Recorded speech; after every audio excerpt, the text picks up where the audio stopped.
Hello viewers, আজ আমি তোমাদের কাছে নিয়ে এসেছি একটি high calorie recipe paneer tikka. যারা ওয়েট গেইন করতে চাও তাদের জন্য এটি একদম পারফেক্ট চয়েস।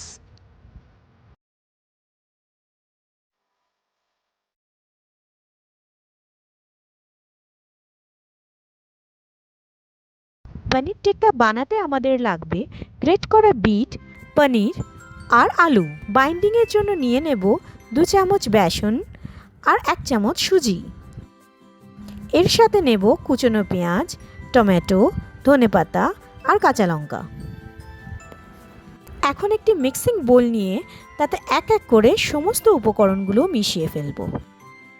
চায়ের সাথে ইভিনিং স্ন্যাক্স হিসেবে অথবা বাচ্চাদের স্কুলের টিফিনের জন্য এটি অনায়াসেই বানানো যেতে পারে। যারা ননভেজ পছন্দ করেন তারা পনিরের জায়গায় বয়েলড ও গ্রেটেড চিকেনও দিতে পারেন।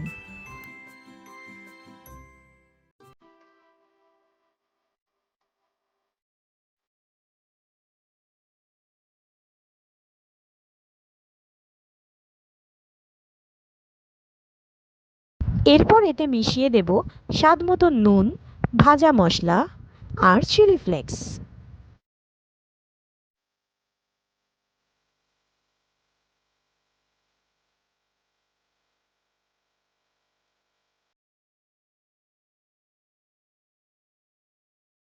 সব একসাথে মেশানো হয়ে গেলে বেসন আর সুজি একে একে মেখে ফেলতে হবে।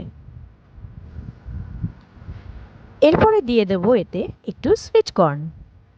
আশা করি দেখে বোঝাই যাচ্ছে মিশ্রণের টেক্সচার ঠিক এরকম টাইট হবে। এরপর একটি প্যানে তেল গরম করে মিশ্রণটি টিক্কার আকারে দিয়ে দিতে হবে। এই সময় গ্যাসের ফ্লেম একদম কম থাকবে।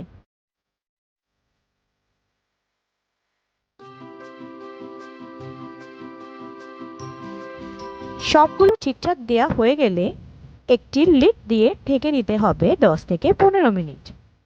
15 মিনিট পর ঢাকা খুলে খুন্তি দিয়ে তুলে দেখব যদি সহজেই উঠে আসে টিক্কাগুলো তাহলে বুঝতে হবে একটা সাইড হয়ে গেছে। এখানে আমরা দেখতে পাচ্ছি খুব সহজেই উঠে আসছে আর উল্টোনো যাচ্ছে। ঠিক এইভাবেই সবগুলো উল্টে নেব। আর একইভাবে আরেকটা সাইডও করতে হবে এবং সেটিকে রেখে দিতে হবে 5 থেকে 7 মিনিট।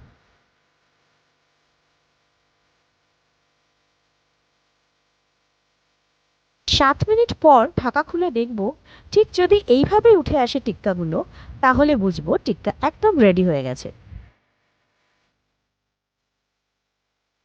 এরপর একটি সার্ভিং ট্রেতে নিয়ে পরিবেশন করব সস, কাসুন্দি অথবা মেয়োনিজের সাথে।